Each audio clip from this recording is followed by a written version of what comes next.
Today we're going to talk about the United States escalation with regards to the war in Vietnam. Some of you might be familiar with Tim O'Brien's The Things That They Carried. It's a great, one of the great war novels about Tim O'Brien's experience in Vietnam. Here's a little about him. Tim O'Brien is a novelist who has written several books about his experience in Vietnam and its lasting effects. He was drafted at 21 years old, sent to Vietnam in August of 1968, spent the first 7 months of his nearly 2-year duty patrolling the fields outside of Chu Lai, a seacoast city in South Vietnam. O'Brien described one of the more nerve-wracking experiences of the war, walking through the fields and the jungles, many of which were filled with landmines and booby traps. You do something. You hallucinate. You look ahead a few paces and wonder what your legs will resemble if there's no more to earth in that spot than silicates and nitrogen. Will the pain be unbearable? Will you scream and fall silent? Will you be afraid to look at your own body, afraid of the sight of your own red flesh and white bone? It's not easy to fight this sort of self-defeating fear, but you try. You decide to be ultra careful. The hard-nosed, realistic approach. You try to second-guess the mind. Should you put your foot to that flat rock on the clump of weeds to its rear? You wish you were Tarzan, able to swing on the vines, and you trace the footprints of the men in front of you. And you give up when he curses you for following too closely. Better one man dead than two. Deadly traps were just some of the obstacles that the United States troops faced.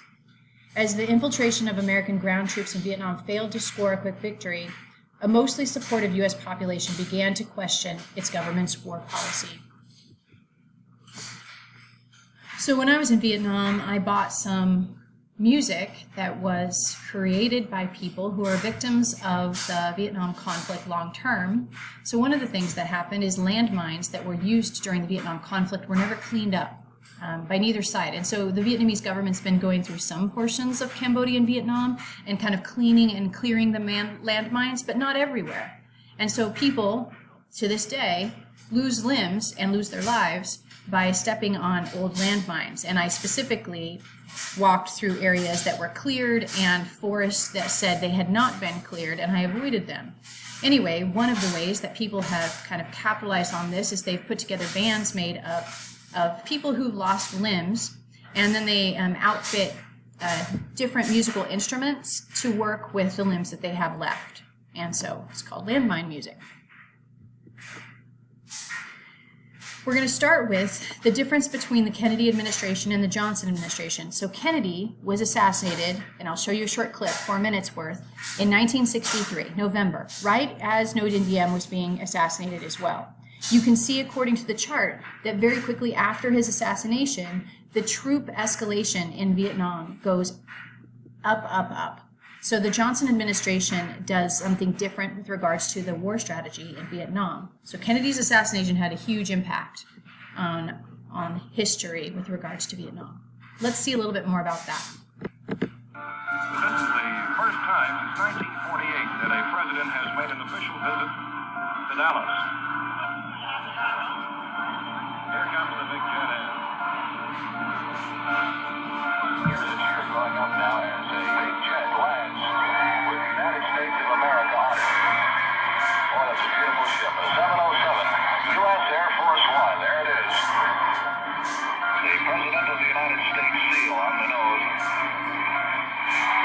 And here comes the President of the United States.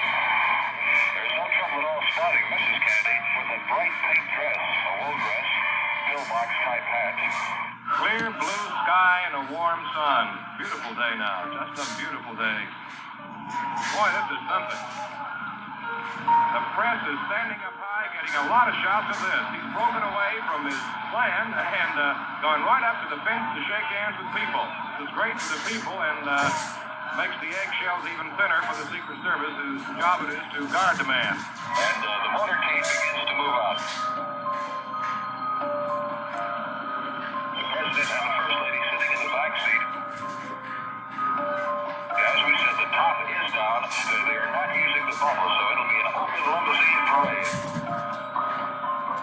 Immediately following the presidential limousine, a car loaded with Secret Service men. It is our understanding that the motorcade will be moving slowly enough so that everyone along the route we'll have a good look at the chief executive.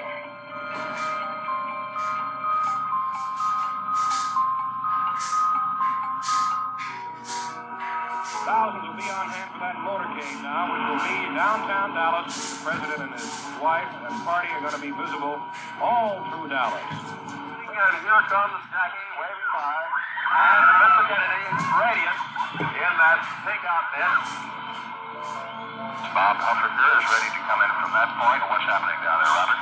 The scene is gay down here with red, white, and blue bunting hanging all over Main Street. Dallas Police Department working with a fully augmented force to dispel any fear that unfortunate incidents do not occur on this trip.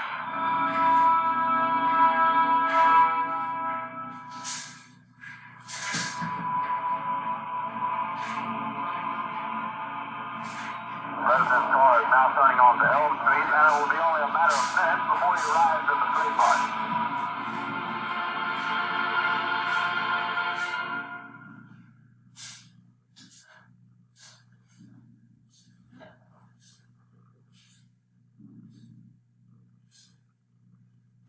And very often you'll find a zipper hidden in the arm.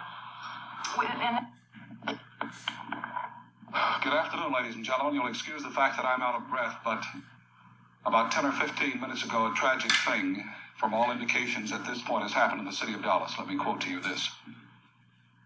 And you'll excuse me if I am out of breath. A bulletin. This is from the United Press from Dallas.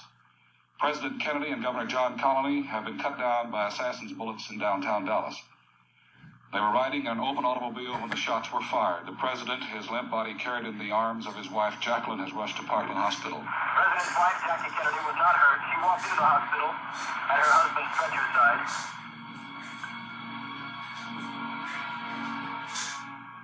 That Governor Connally was shot in the upper left chest, and the first unconfirmed reports say the president was hit in the head. That's an unconfirmed report that the president was hit in the head. Senator Ralph Yarborough burst into tears just a few moments ago.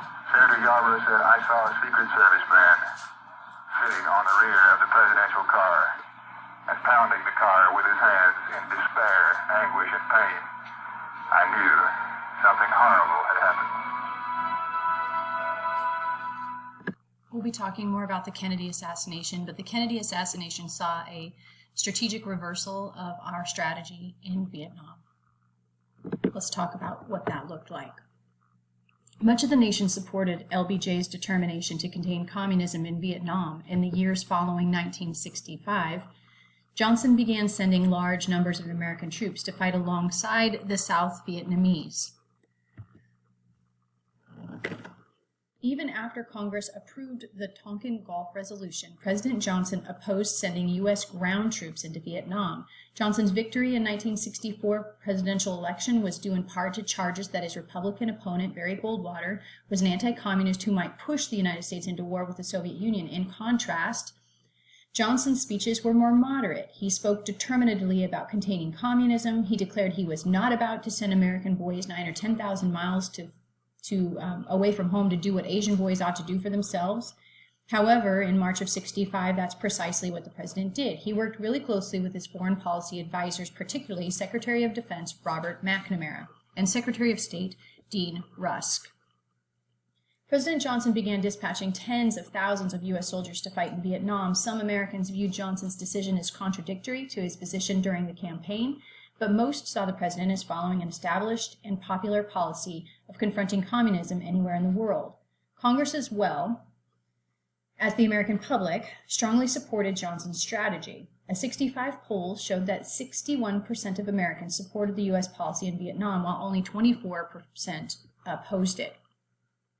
There were dissenters, of course, and we'll talk about those later. By the end of 1965, the U.S. government had sent more than 180,000 Americans to Vietnam. The American commander in South Vietnam was General William Westmoreland. He continued to request more and more troops. Westmoreland was a West Point grad. He had served in World War II and in Korea. He was less than impressed with the fighting ability of the South Vietnamese Army, or the Army of the Republic of Vietnam. So this is important to know. The United States is sent to fight alongside the ARVN. So we're allies to the ARVN. Throughout the early years of the war, the Johnson administration complied with Westmoreland's request. By 1967, the number of U.S. troops in Vietnam had climbed to about 500,000 troops. Okay, this is in Hanoi. This is Halong Bay. This is where supposedly the Gulf of Tonkin incident took place. So I swam in the water, even though it was highly contaminated, just to say I swam in the water with the torpedo so that you guys could be engaged if at all that helps. So now we're going to talk about how difficult this fighting was. Because the Vietcong, who were the South Vietnamese that were rebelling against the Diem regime, okay? The Vietcong lacked a high-powered weaponry of the American forces, so they used instead hit-and-run, ambush tactics, really keen knowledge of jungle terrain to their advantage. They moved secretly in and out of the general population. They didn't advertise who they were. They didn't wear uniforms. They destroyed the notion of traditional, like, frontline attacks by U.S. troops. Because some of the enemy lived amidst the civilian population, it was really difficult for the United States troops to discern friend from foe. So a woman selling soft drinks to U.S. soldiers might be a Viet Cong spy. A boy standing on a corner might be ready to throw a grenade, or he might be somebody who was supposed to communicate with the ARVN for you. So really impossible to know. In addition, there was this vast tunnel network, especially in this place called Cu Chi. There's something called the Cu Chi tunnels. These Cu Chi tunnels stretch for 200 miles underground, and in part to withstand the airstrikes of all of the powerful entities that had fought against them previously, they had developed this tunnel network. And so what they would do is the United States would move into the jungles to try to fight against the Viet Cong per se, and then the Viet Cong would just seemingly disappear. And for years, the United States didn't know about this tunnel network that really allowed them to disappear into the ground. In addition, there were booby traps and landmines. I'll show you booby traps in just a minute, but the Viet Cong and the Vietminh made use of their environment to develop booby traps that were very effective, but not necessarily very high tech. So there were booby traps everywhere. There were landmines, 3.5 million landmines left in just Cambodia today. Crazy. And as a result, the U.S. strategy in Vietnam was psychologically taxing and not very efficient and effective. Westmoreland's strategy of defeating the Viet Cong was to destroy their morale through a war of attrition, or a gradual wearing down of the enemy by continuous harassment, introducing the concept of just a body count. Tracking a Viet Cong killed in battle, the general believed that as the number of Viet Cong dead rose, the guerrillas would inevitably surrender. However, the Viet Cong had no intention of surrendering. Despite the growing number of casualties and the relentless pounding from U.S. bombers, the Viet Cong, who received aid from China and the Soviet Union, just remained defiant. Defense Secretary McNamara confessed his frustration to a reporter. "If I had thought they would take this punishment and fight this well, I would have thought differently from the start." General Westmoreland would say later that the United States never lost a battle in Vietnam, but whether or not the general's words were true, they underscored the degree to which the Americans misunderstood its enemy. The United States viewed the war as strictly a military struggle, and the Viet Cong viewed this as a matter of survival, and there's not much you won't do for home and family and to survive.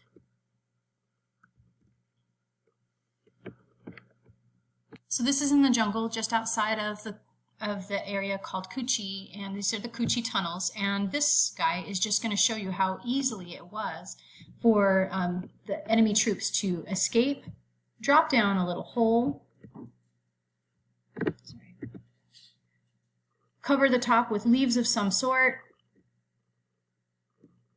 and pop that down and on top of them and disappear into these massive tunnels. This is a variety of the booby traps that were available to the Vietnamese. These were all punji stakes made out of bamboo. They would dip the ends in excrement, and as long as they punctured the skin, they were going to take people out. And so these are just a variety of different types of booby traps. There were some used in the floor, so if you fell through, it would swing around on you and whack. There were some used in rice paddies where you stepped in and then you jerk your foot out and get stabbed. There were places where you just fall through the floor onto the punji stakes. and door entries